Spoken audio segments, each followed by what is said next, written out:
Mercedes have done the unthinkable. They've managed to pinch one of Red Bull's most senior employees at a time when the Milton Keynes outfit is the dominant force in F1.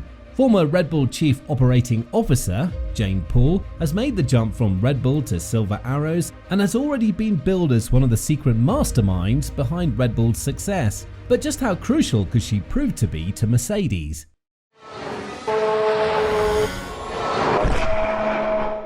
How common are staff swaps in F1?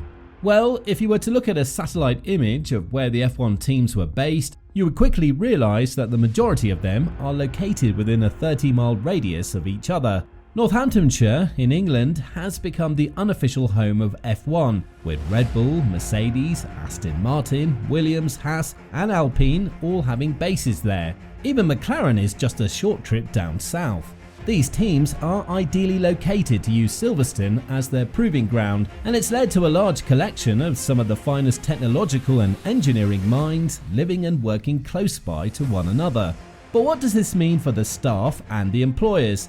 Well, for a start, it means moving jobs is not going to disrupt your family life too much. Take Dan Fallows, the current technical director of Aston Martin, spent 15 years at Red Bull before making the move, but when he did, it meant a swap of offices separated by just 20 miles. We've also seen how hard it is for teams outside of the UK to attract the best talent, with numerous failed approaches from Ferrari for Red Bull mastermind Adrian Newey over the years. Fallows is not alone in moving from one team to another, and it's become an almost real-life version of Top Trumps, with each team trying to get the best minds under their roof and, more importantly, convince them to stay there. Red Bull have a history of poaching Mercedes staff. One of the most well-trodden routes between teams has actually been Mercedes to Red Bull, with Christian Horner and co. embarking on an aggressive recruitment drive to not only strengthen their team, but crucially weaken the team who at the time were dominating Formula One. In May 2021, Toto Wolff revealed that Red Bull had approached 100 Silver Arrows staff to join their new Red Bull Powertrains division. And while Wolff bragged that they only got 15, that's still a significant number to lose.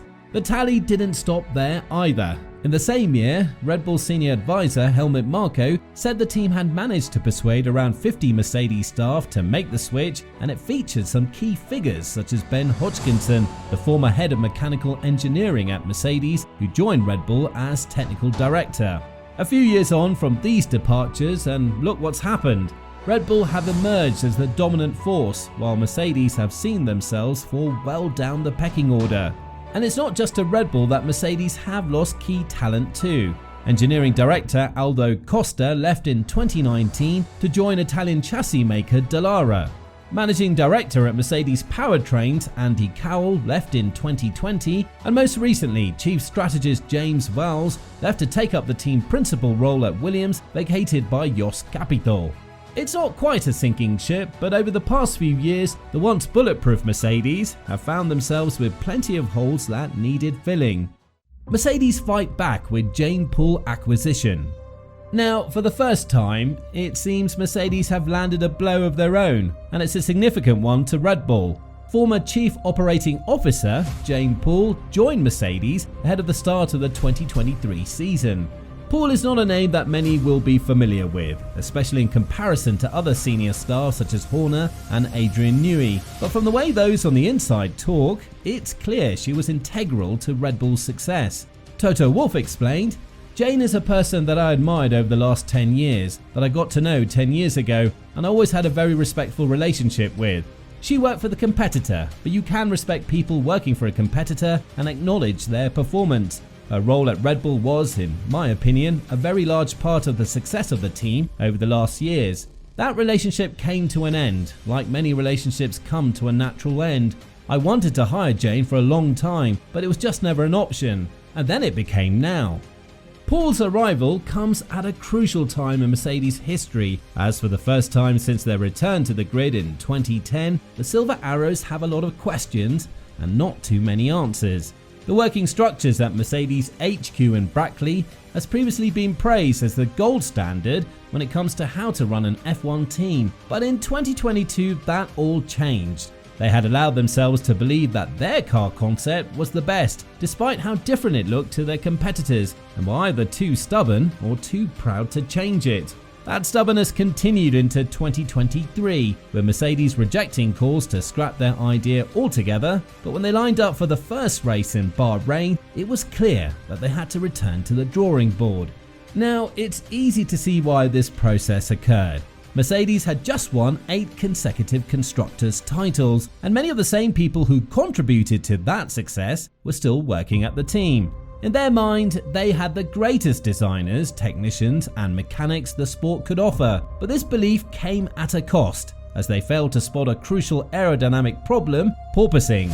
If you take a look at the teams that did well in 2022, such as Ferrari and Red Bull, both had aerodynamicists who had worked with ground effect cars before and therefore could see the porpoising problem coming. Mercedes, meanwhile, were left blindsided. Had they sought outside counsel, then maybe they too could have avoided this particularly problemsome trap. And that's where Poole comes in. She's been recruited as a fresh pair of eyes in the Mercedes ecosystem and is currently spending her time spotting weaknesses which she'll look to overcome. Wolf said it best: "Now and then, if an organization becomes mature and follows its processes and strategies and it's successful, you need to get an outside perspective and you need to shake it up," Wolf told motorsport.com. You don't want to reinvent it, but you want to consider whether yesterday's assumptions are still competitive enough going forward. And therefore, having somebody come in with fresh eyes, looking at it in a very neutral way, is beneficial. So from time to time, even in a successful organization, you need to parachute good external people in because they help you to do the next step. What could Poole bring to the team? Now, one of the biggest areas of challenges that Mercedes has faced in recent years has been adjusting to life under a cost cap. Total Wolf said this week that the Silver Arrows employ around 1,250 people at their Brackley campus, and that number was even higher before the cost cap came in. After the new budget limit was introduced, Mercedes were forced to cost cut and have yet to find the optimal way of working whilst on a budget. That's an area Poole is expected to help in. Yes, her former team Red Bull did get fined for breaking the limit, but it was by a minor amount, and so far from the Milton Keynes team have proven the best at getting the most out of the limited budget. In a role as COO, Poole would have played a key part in that department, and Wolf hopes that she'll serve a similar function at Mercedes. Poole will work closely with Wolf to evaluate the current infrastructure at Mercedes and offer advice on any potential changes that can be made as teams adjust to life under the cost cap. With her deep knowledge of Red Bull's working methods, she'll also provide benefits for Mercedes as it plots its recovery back to the front of the F1 grid. Will Mercedes go back for more? Just as is the case with parts development, a Formula One team's workforce is never complete, and each constructor will be searching for the best of the best for their team. Mercedes have yet to replace Val's role within the team, despite him leaving before the 2023 season. And Helmut Marko recently revealed that the Silver Arrows had attempted to poach perhaps the most important member of all within Red Bull, Adrian Newey. This shows that Mercedes are ready to think outside the box when it comes to the years ahead, and they've already shown that they're willing to go against the grain when it comes to their staff. In April, the team announced that James Allison would return to the technical director role that he held for so many successful years until leaving in 2021. So you can expect further changes to come in the near future. As to where Mercedes will be targeting, that's a question that every other team principal will now be asking themselves. That's it for today's video. Let us know in the comments whether you think Poole's hiring could be the game changer Mercedes are hoping for. And also, let us know which other member of staff within the F1 world do you think would be a good fit at Brackley. In the meantime, make sure you're subscribed so you never miss a release here on the DRS Straight.